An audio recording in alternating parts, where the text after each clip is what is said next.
Looking for a portable espresso maker? This is the Outin Mino, the world's smallest electric espresso maker. Wow! So they claim. Oh, really? We'll see about that. In this video, I'm gonna test it out. I'll check out how it feels like having it, the brewing experience, and of course, taste the espresso. Okay, let's go check it out. I'll quickly do an unboxing, and then I'll share my thoughts on how it feels like having it. But everything's packed pretty neat though, still gave me iPhone vibes. I like the bag that comes with it, and very important, do not peel off this sticker. It has instructions on how to operate it, so it's very important when you're using it for the first time. I like how it feels. Good construction, feels like they used quality materials. It's got good weight, and ergonomically, you just know that they spent a lot of money on the engineering of this thing. And speaking of weight, it's at 687.5 grams, and in terms of its size, with a length of 19.5 centimeters and a diameter of 7 centimeters. And I did check out the competition as far as Google searching goes, and I have to say, it is smaller than its competitors. I think it's up there in terms of design and how it looks. So now let's check out how easy it is to make coffee.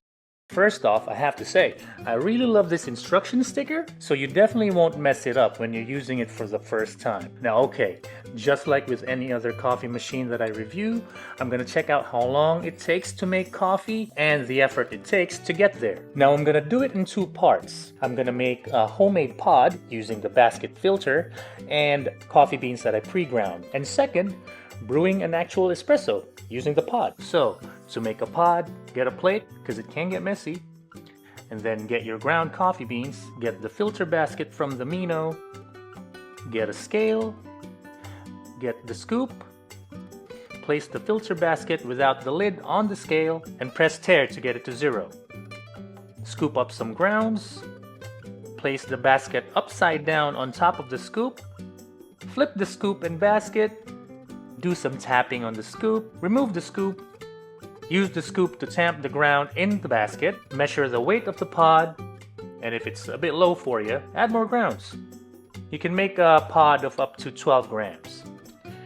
And once you're satisfied, place the basket lid, and there's your pod. So this took 13 actions and about 2 minutes to make. And by the way, you can actually buy more pods online if you want to pre-make more pods in one go. You can also get a carry bag, which can store up to 4 pods as well as your espresso maker. Anyway, going back to the review. So, to brew coffee, you get the pod, remove the portafilter, insert the pod, reattach the portafilter, get your coffee stand, remove the lid cup, place the Mino on the stand, place the lid cup underneath. In this case, I'll be using an espresso cup because I want to visually check out the espresso as best as I can. And double press the power button, and you wait.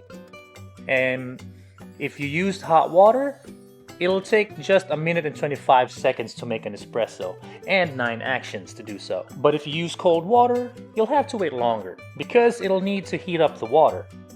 In this case, it will take 4 minutes and 36 seconds. One thing to know when you're brewing with cold water, the flashing light will progressively blink faster to indicate that it's getting close to finish heating up and pouring the espresso.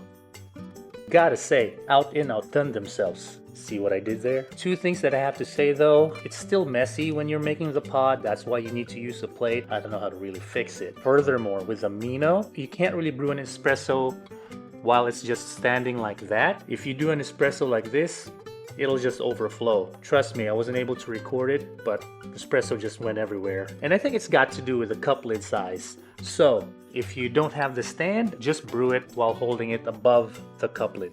That should be fine. Now lastly, let's talk about the espresso it made. Visually, it looks legit. Again, I can't stress this enough. I'm no coffee connoisseur, but I've drank a lot of coffees in my lifetime, using a lot of coffee machines. But I have to say, it had a nice, legit crema. It was thick, not as consistent as, legit coffee makers. And it had a nice texture. And it didn't disperse easily. And when the coffee was pouring, it started with that dark, silky, thick stream, and then turned into that nice bright orange, which is pretty standard when you're making an espresso. And in terms of aroma, oh god, Yeah, it was full-bodied, and I could really tell the notes that were in the beans that I was using. Wow. And taste-wise, I really can't tell the difference from one that was made from our coffee machine and this one. I could definitely experience the dark, earthy, bitter, balanced with the acidic and sweet notes of those beans. I could really tell that I got a nice extraction from it. It wasn't watery at all. My mouth could really feel the nice, dense coffee texture from initial sip to the last drop that I got from it. And I think it has to do with the fact that you can put up to 12 grams of ground coffee. And yeah, those are my thoughts on the Mino. It's definitely a lot more compact. The espresso that it makes is legit. And that's it. Thanks for watching. See you in the next one. Bye.